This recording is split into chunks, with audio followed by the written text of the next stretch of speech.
¿De dónde vienen nuestros pensamientos? Es una pregunta fascinante y, a la vez, profundamente reveladora. ¿Qué es ese torrente incesante de palabras, imágenes y sensaciones que llamamos pensar? Muchas veces, reconocemos que los pensamientos parecen surgir de la nada, como si fueran visitantes inesperados. Algunos no se sienten propios, otros parecen ser ecos de patrones antiguos, como si hubieran existido mucho antes de que naciéramos.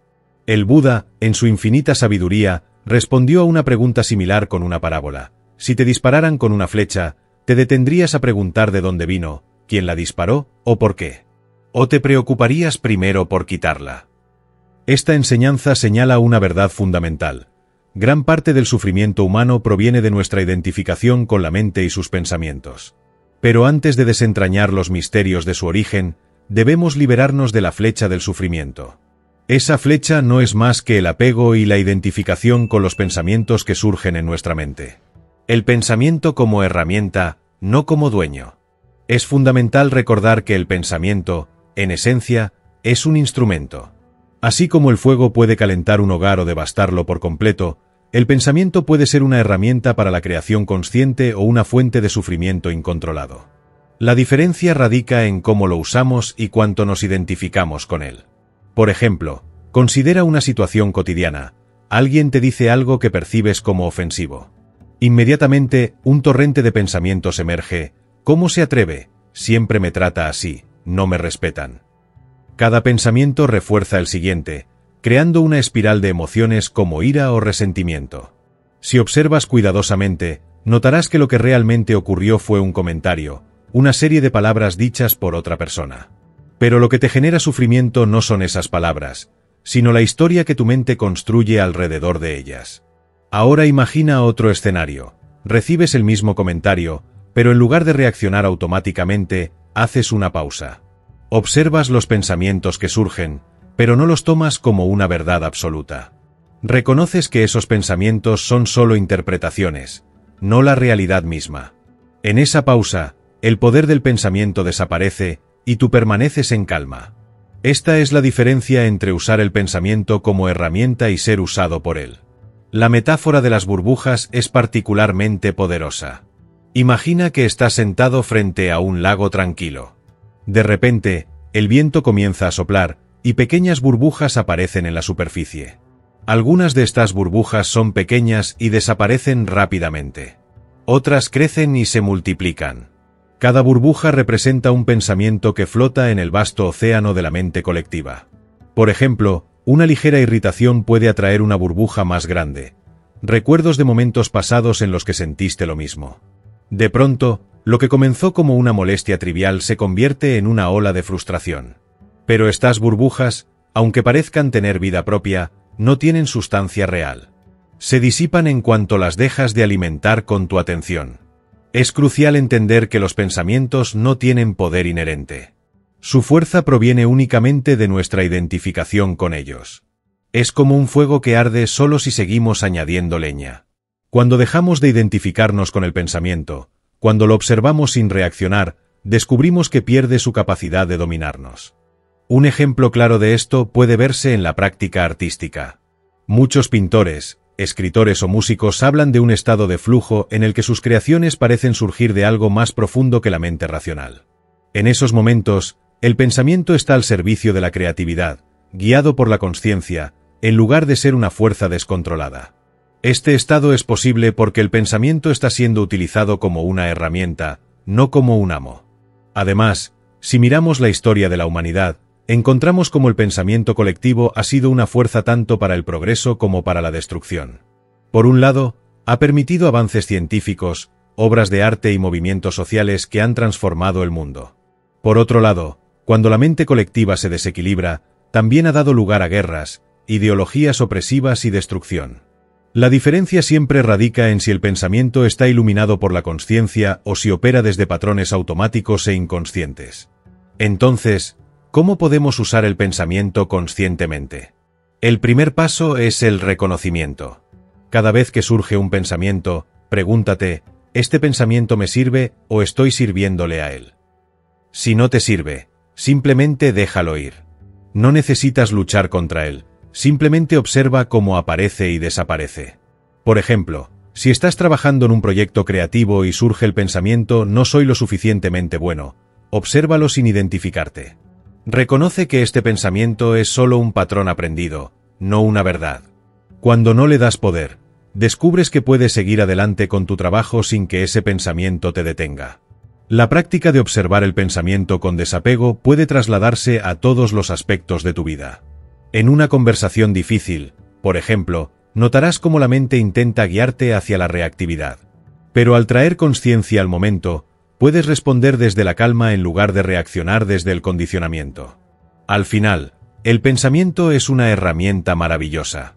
Es el medio a través del cual creamos, resolvemos problemas y compartimos ideas. Pero para que sea efectivo, debe ser guiado por la luz de la conciencia. Sin esta luz, el pensamiento se convierte en una fuerza caótica que nos arrastra en direcciones que no elegimos conscientemente. El poder no está en luchar contra el pensamiento ni en eliminarlo, sino en reconocerlo como lo que es, una herramienta que debe estar al servicio de algo más grande, más profundo y más verdadero. Ese algo es tu ser esencial, tu presencia consciente, que no necesita pensamiento para existir, pero que puede usarlo para expresarse en el mundo. La mente colectiva, una red de patrones. La mente colectiva es un fenómeno fascinante y poderoso, aunque a menudo invisible. No podemos verla ni tocarla, pero su influencia está en todas partes. Es como un río subterráneo que fluye bajo nuestra conciencia individual, afectando nuestras creencias, emociones y comportamientos de formas que rara vez reconocemos. Por ejemplo, piensa en cómo las tendencias sociales o culturales emergen y se propagan. Una idea puede comenzar en un pequeño grupo de personas, pero si resuena con los valores, miedos o aspiraciones de una sociedad, puede extenderse rápidamente y convertirse en una norma cultural. Esto es evidente en la moda, la tecnología o incluso en las ideas políticas. ¿Cómo pasamos de un mundo donde los teléfonos móviles eran una rareza a uno donde no podemos imaginar nuestra vida sin ellos? La respuesta está en la mente colectiva. Consideremos un caso más profundo, las creencias sobre el éxito. En muchas culturas modernas, la idea de éxito está asociada con la acumulación de bienes materiales, reconocimiento social y productividad constante. Pero si reflexionamos, ¿cuántas de estas creencias realmente provienen de nuestro interior y cuántas han sido absorbidas del colectivo? Cuando alguien se siente fracasado por no alcanzar ciertos estándares, a menudo no se da cuenta de que está midiendo su valor con un criterio que ni siquiera eligió conscientemente.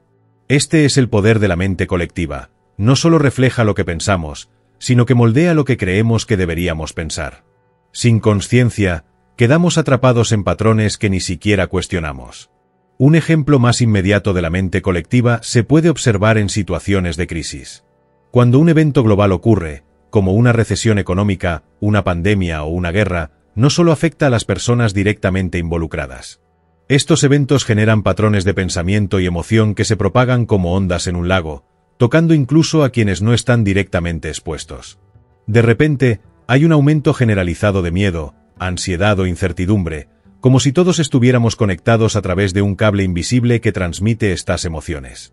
Un ejemplo extremo pero esclarecedor de cómo la mente colectiva puede poseer a las personas es el caso de los movimientos masivos, como las ideologías totalitarias del siglo XX.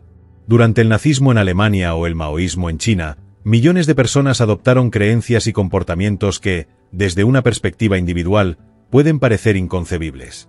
¿Cómo es posible que tantas personas actúen al unísono, a veces en contra de su propio bienestar o de su moral personal? La respuesta está en la mente colectiva. Cuando una ideología encuentra resonancia en el inconsciente colectivo, puede tomar posesión de las mentes individuales, convirtiéndolas en parte de un patrón más amplio. Pero la mente colectiva no solo opera a gran escala, también lo hace en nuestra vida diaria. Por ejemplo, si estás en un grupo de personas donde prevalece una actitud pesimista, es probable que esa negatividad te influya, incluso si no te sientes así inicialmente. Del mismo modo, en un entorno donde predomina el optimismo, puedes sentirte energizado y positivo casi automáticamente. Este fenómeno demuestra cómo estamos constantemente intercambiando energía e ideas con quienes nos rodean, a menudo sin darnos cuenta. El peligro de la mente colectiva radica en su capacidad para hacernos creer que sus patrones son absolutos e inmutables.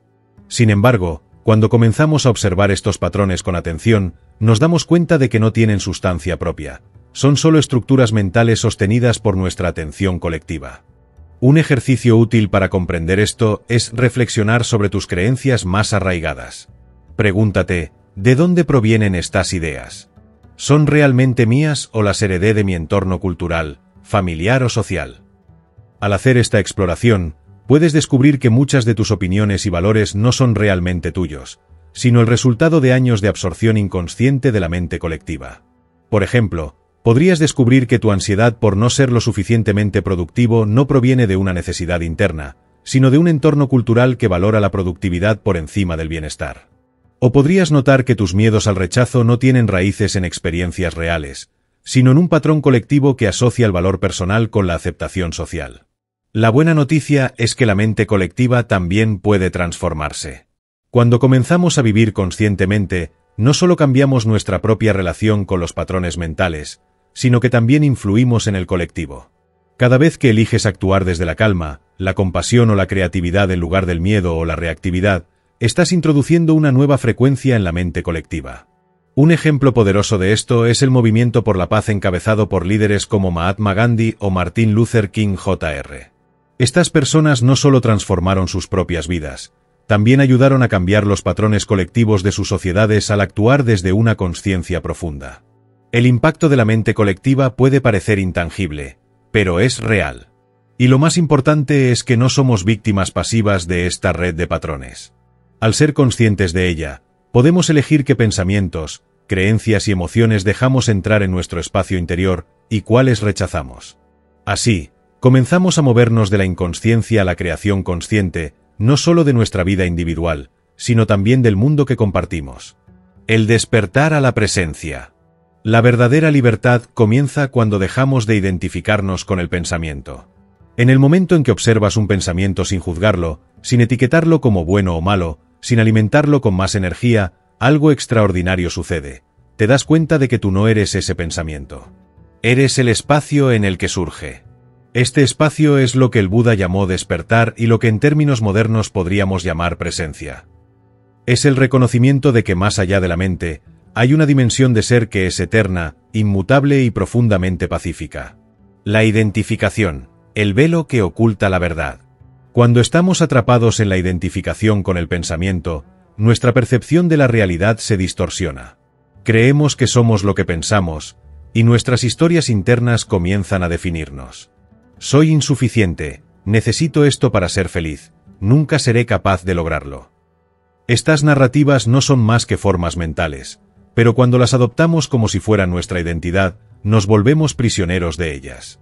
Sin embargo, hay una verdad más profunda que yace justo detrás de esos pensamientos. Esa verdad es que no somos nuestras historias, no somos nuestras emociones pasajeras ni las imágenes que cruzan nuestra mente. Somos el espacio consciente en el que todas estas experiencias aparecen y desaparecen. La flecha del sufrimiento. El sufrimiento, como explicó el Buda, no reside en la experiencia misma, sino en nuestra resistencia a ella. Es la mente la que se aferra al pasado o proyecta miedos hacia el futuro. Es la mente la que convierte un pensamiento inofensivo en una cadena interminable de preocupaciones y ansiedades. Cuando aparece un pensamiento negativo, muchas veces no lo cuestionamos. Lo aceptamos como si fuera la verdad absoluta. Pero este pensamiento no tiene poder real a menos que tú se lo des. Es como una chispa que, si no es alimentada, se extingue por sí sola. La práctica de la presencia consiste en observar esa chispa sin reaccionar. Es notar el pensamiento sin juzgarlo, sin identificarte con él. Al hacer esto, algo profundo comienza a cambiar. La flecha del sufrimiento empieza a desvanecerse. La mente como herramienta de creación. Cuando dejamos de identificarnos con los pensamientos y aprendemos a observarlos como lo que son, fenómenos que surgen y desaparecen, la mente se convierte en un vehículo extraordinario para la creación. En lugar de atraparnos en patrones repetitivos, la mente pasa a ser una aliada para manifestar nuestras ideas, resolver problemas y conectar con nuestra esencia más auténtica. Un ejemplo evidente de esto es el proceso creativo. Los grandes inventores, artistas y escritores a menudo describen momentos de inspiración en los que las ideas parecen llegar de otro lugar. Esto ocurre porque han aprendido a utilizar la mente sin quedar atrapados en sus limitaciones. En lugar de bloquearse con pensamientos como esto no funcionará o no soy lo suficientemente bueno, logran trascender esas barreras y abrirse a nuevas posibilidades. Imagina a Nikola Tesla, el gran inventor. Se dice que muchas de sus creaciones nacieron primero en su mente como imágenes claras y detalladas. Tesla visualizaba sus inventos con tal precisión que podía construirlos directamente sin necesidad de diagramas previos. Esto ilustra cómo la mente, cuando está bajo el control de una presencia consciente, puede convertirse en una herramienta para dar forma a ideas revolucionarias. Otro ejemplo es la música. Considera compositores como Ludwig van Beethoven, quien, a pesar de quedar completamente sordo en su vida adulta, continuó componiendo obras maestras. ¿Cómo es posible que alguien cree música sin poder escucharla físicamente? Porque Beethoven no se limitaba a los sentidos externos. Utilizaba su mente como un espacio de creación, donde podía oír y ver sus composiciones internamente antes de llevarlas al papel. En nuestra vida cotidiana, este poder creativo de la mente también está disponible. Por ejemplo, cuando enfrentas un problema en el trabajo o en tu vida personal, puedes optar por usar tu mente desde el caos o desde la claridad. En un estado de identificación, la mente tiende a preocuparse, creando escenarios catastróficos o reacciones automáticas basadas en el miedo. Pero si te tomas un momento para observar la situación desde la calma, notarás cómo tu mente puede comenzar a generar soluciones creativas, nuevas perspectivas o incluso una aceptación serena de lo que no puedes cambiar. El ejemplo del pincel es particularmente revelador. Si lo analizamos más a fondo, podemos ver que el arte mismo es un reflejo de cómo funciona la mente cuando se guía por la consciencia. Cuando un pintor enfrenta un lienzo en blanco, la mente puede llenarse de dudas o inseguridades. Sin embargo, al tomar el pincel y permitir que la presencia fluya a través de él, esas dudas se disipan y son reemplazadas por la creatividad pura. Este proceso no solo se aplica al arte, sino a cualquier acción en nuestra vida: cocinar, hablar, construir una relación o resolver un conflicto. La clave está en reconocer que la mente es solo un instrumento. Es como una computadora. Puede procesar información, analizar y proyectar posibilidades, pero no es el usuario que la controla. Nosotros, como presencia consciente, somos los encargados de dirigirla. Sin esta dirección, la mente puede volverse caótica, igual que un pincel que se mueve sin control. Otro aspecto fascinante de la mente como herramienta de creación es su capacidad para transformar la realidad a través de la intención. Cuando nos enfocamos conscientemente en un objetivo, la mente actúa como un puente entre el mundo interno y el externo. Esto no es magia ni una fórmula instantánea, sino el resultado de una intención clara que guía nuestras acciones y decisiones. Por ejemplo, un emprendedor que sueña con lanzar su propio negocio puede visualizar ese sueño con claridad y luego usar su mente para planificar los pasos necesarios, superar los obstáculos y manifestar esa visión en el mundo real. En este sentido, la mente también puede ser una fuente de sanación.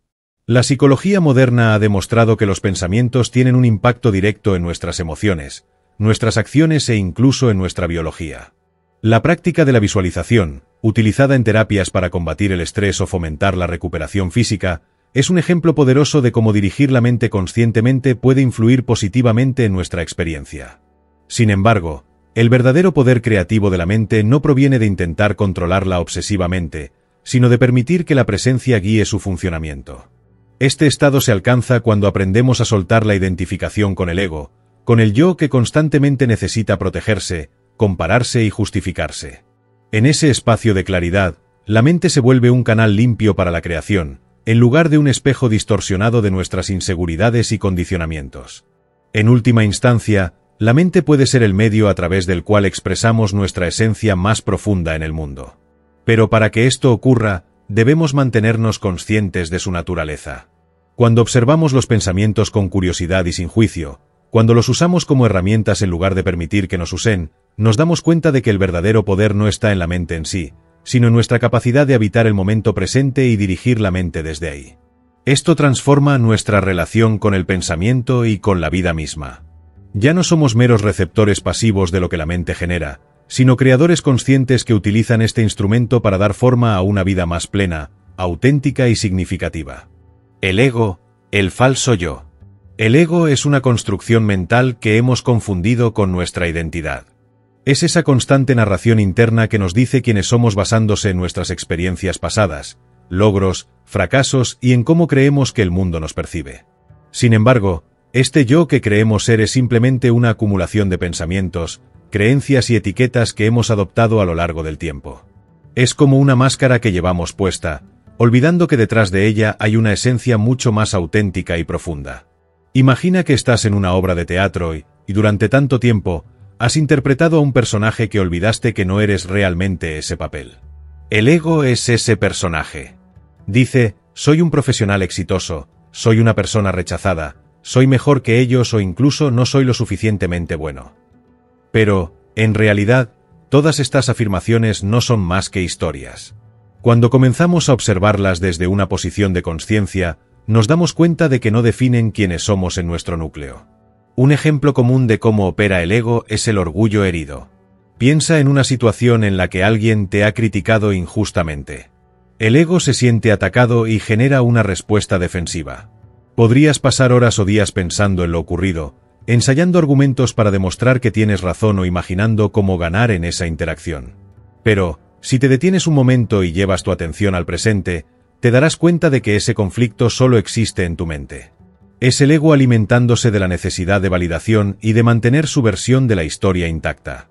Otro terreno fértil para el ego es la comparación constante. Hoy en día, las redes sociales son un reflejo de cómo opera el ego a gran escala. Mientras navegamos por perfiles cuidadosamente curados, el ego nos susurra, mira lo feliz que parecen ellos.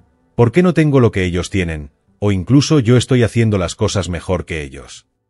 Esta constante comparación no hace más que perpetuar un ciclo de insatisfacción y separación. Pero la verdad es que estas comparaciones son ilusorias. Son construcciones mentales que nada tienen que ver con nuestra esencia verdadera. El ego vive en el tiempo, no en el ahora. Se aferra al pasado, recordándonos constantemente heridas, fracasos o glorias pasadas, y proyecta un futuro lleno de deseos o temores. Un ejemplo clásico es el arrepentimiento. ¿Por qué hice eso? O si tan solo hubiera tomado otra decisión. O, por otro lado, la ansiedad por el futuro. ¿Qué pasará si no logro esto? O necesito alcanzar esa meta para ser feliz. En ambos casos, el ego nos mantiene atrapados en un tiempo que no existe, alejándonos de la paz que solo puede encontrarse en el presente. Imagina una persona que está constantemente preocupada por cómo será percibida en una reunión social. El ego puede llenar su mente con pensamientos como, debo parecer interesante, ¿qué pensarán de mí si digo algo equivocado? O tengo que causar una buena impresión. Pero si esa persona lleva su atención al momento presente, notará que estas preocupaciones no tienen fundamento real. En el ahora, solo existe la interacción, el acto de hablar y escuchar, sin la necesidad de cargar con las expectativas del ego. Aquí radica el poder del ahora. En el instante presente, no hay espacio para el ego porque no hay pasado ni futuro, solo la experiencia pura de ser. Este es el estado en el que te das cuenta de que no eres tus pensamientos ni tus emociones, eres el espacio en el que estos surgen. Cuando traes tu atención al presente, el ego pierde su control porque depende completamente de que te identifiques con él. Un ejercicio práctico para experimentar esto es simplemente cerrar los ojos y concentrarte en tu respiración. Nota cómo el aire entra y sale de tu cuerpo. Mientras haces esto, puede que surjan pensamientos, pero obsérvalos sin juzgarlos. Verás que no necesitas aferrarte a ellos. Pueden venir y luego irse, como nubes que pasan por el cielo. En este estado, el ego se desvanece porque no tiene nada de qué alimentarse.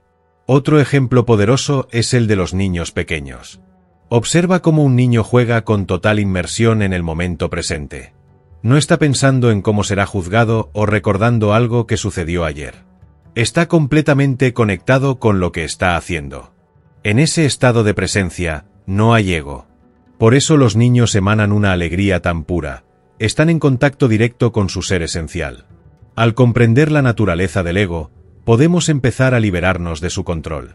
Esto no significa que el ego desaparezca por completo, es parte de la experiencia humana, pero sí significa que podemos relacionarnos con él de una manera diferente. En lugar de dejarnos arrastrar por sus historias y dramas, podemos observarlo con curiosidad y elegir no identificarnos con él. En última instancia, el ego es como una sombra.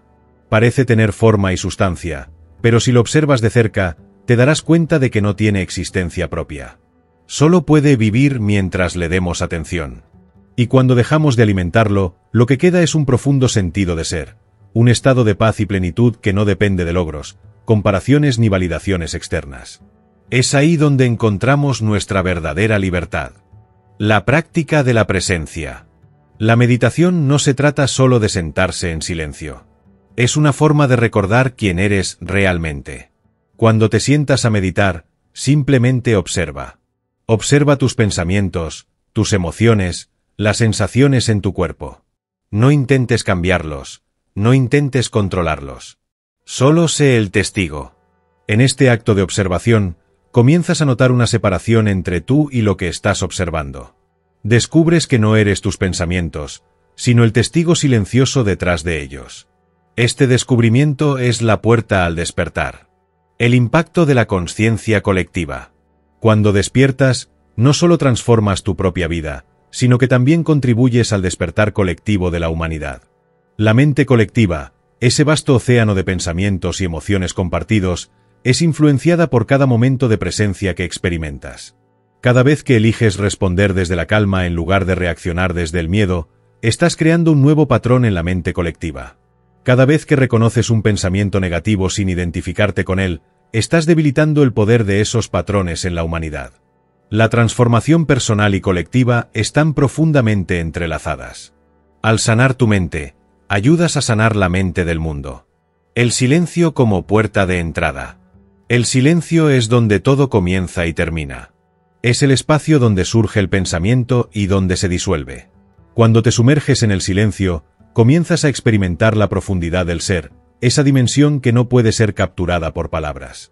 Practica momentos de silencio en tu vida diaria. No necesitas buscar un lugar especial ni dedicar horas. Basta con detenerte por unos segundos y prestar atención a tu respiración, al latido de tu corazón o al sonido del viento. En esos breves momentos, entras en contacto con lo eterno. El despertar es ahora. El camino hacia la libertad no está en el futuro. No está en alcanzar una meta, resolver un problema o entender completamente de dónde vienen los pensamientos. Está aquí, en este instante. Al igual que el Buda dijo que debemos quitar la flecha antes de preocuparnos por su origen, nuestra tarea más urgente es despertar a la verdad de quiénes somos. No importa cuántos pensamientos aparezcan, lo que importa es que no les permitamos definirnos. Eres el espacio vasto, silencioso y eterno donde la vida se desarrolla. Eres presencia, más allá de toda forma, más allá de toda historia. Y ese reconocimiento es el fin del sufrimiento y el comienzo de una nueva vida.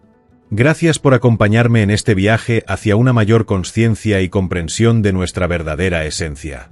Si este mensaje resonó contigo, si algo de lo que exploramos aquí te inspiró o te hizo reflexionar, te invito a dar un paso más en este camino juntos. Suscríbete al canal para seguir profundizando en temas que te conecten con tu ser interior y te ayuden a transformar tu vida desde la raíz. Aquí encontrarás más herramientas, reflexiones y prácticas para vivir con mayor presencia y libertad. Además, me encantaría escuchar tus pensamientos. ¿Qué te llevas de este vídeo? ¿Qué prácticas utilizas para permanecer en el presente y conectar con tu verdadera esencia? Déjame un comentario abajo. Juntos, podemos construir una comunidad de consciencia y apoyo mutuo. Gracias por ser parte de este espacio. Nos vemos en el próximo vídeo.